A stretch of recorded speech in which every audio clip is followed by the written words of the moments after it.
The Mayan calendar is the most accurate calendar ever discovered on Earth. And humanity is intrigued how an ancient tribal people could be so precise, more precise than modern man and all of his technologies. Now humanity is looking to the Maya to understand this date of December 21st, 2012, that is emphasized within the Mayan calendar. And the Maya have responded. What higher source that is more respected than the president of the National Mayan Council of Elders of Guatemala, all 440 Mayan tribes representing this primary leader of the Mayan nation in Mexico, Belize, and Honduras, and Guatemala. His name is Don Alejandro Cerrillo Perez. Today, I will translate into the language of the modern world what the Mayan people themselves have to say about 2012. And if I err, I'm sure the Mayan Council will let both of us know, but they did give me authority to speak. The Maya wish to inform you that the world that you know, that you live within, is not what you think it is. We modern people think that the world is solid and real, and that nothing can change it. It is fixed and will go on for eternity without or without our presence. The Maya wish to inform you that this is not true. The world is really images that can be controlled by consciousness, especially consciousness that is connected directly into the human heart. This is not a normal public broadcast. If you're looking for that, you've come to the wrong place. You are about to enter into a way of being that is only understood by the ancient world. The modern world has almost no idea of what we are about to discuss, and generally, it doesn't even know that it exists. And yet, this way of being is exactly what you, the modern world, need at this moment in history, but you probably don't know it. Humanity is very much in the situation of a butterfly moments before it comes out of its cocoon. Everything it knew is about to change, and a completely new world is about to emerge. Hello, my name is Drunvalo Melchizedek, and you're probably wondering why a white man is standing here authorized to speak for the Mayans. Well, that's going to take a little bit to explain. And in order to do that, I'm going to have to tell you a little bit about my life. And in doing that, I think you'll understand why I'm standing here. Like most people on Earth, when I was young and in my 20s, and sometimes people a lot earlier, want to know why they're here on Earth and what life is all about. And what is this planet and stars and suns? Why are we here? What is really going on? Well, I became so intrigued with this that I began to study, and my first place of study was in college. I went into college and I chose physics and mathematics. Not because I wanted to become a physicist or make money. That wasn't the purpose. I thought that the physicists and the mathematicians must know what the stars and planets are. And I went for years and years studying this until I finally came to the conclusion that they don't know any more about this than I do. I then switched from the left brain to the right brain and began to study art and art history and painting.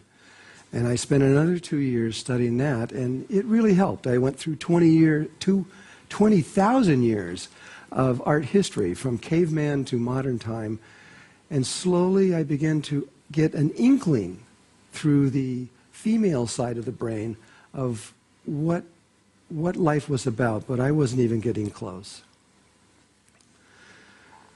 Time went on, and during this time, while I was going to college, I decided also to go and to begin to study meditation.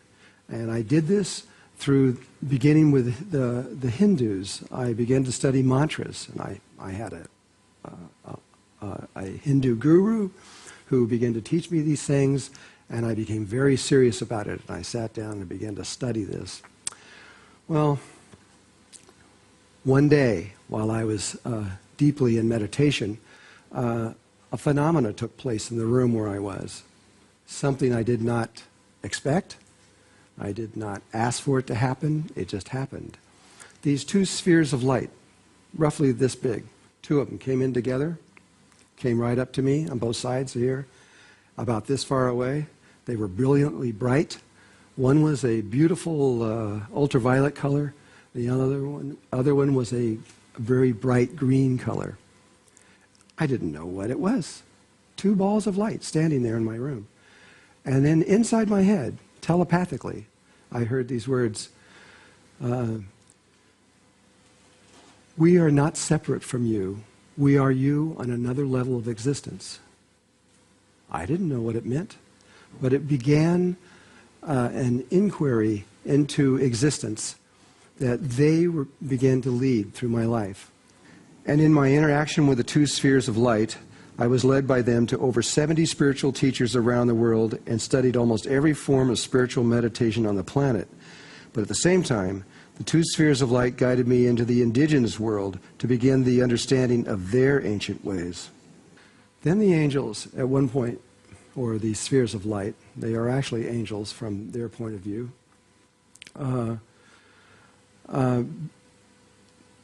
began to lead me into the indigenous world. And this is where the Mayans come in.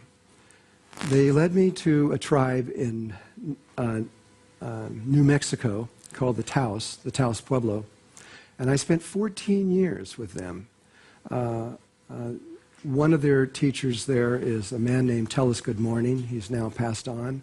He was the head of the peyote church for the entire United States. And he took me on and began to teach me. And other members of the Taos Pueblo began to also teach me. One was the actual cacique, or what is called a cacique, which is the spiritual leader of the Taos tribe. And he used to be the chief of the Taos Pueblo. And he taught me about crystals and about fetishes and how you could understand and change the outer reality through the use of crystals and fetishes. A fetish is a stone that you carve into a shape, and if you know how to use it, you can actually change your life in ways that no one would ever believe. But I saw it. I watched it happen. I couldn't deny it. And slowly, they gave me, after 14 years, I had an indigenous training that changed me in ways that prepared me for going out into the world to begin to work with other tribes. The spheres of light then led me into what were called the Anasazi. They were the ancient ones that lived before the Hopi and the Sioux and the Lakota and the Cheyenne and all these other tribes. They were much older. And I found them on other dimensional worlds and began to work with them for a period of time. And then I was led to the Maya.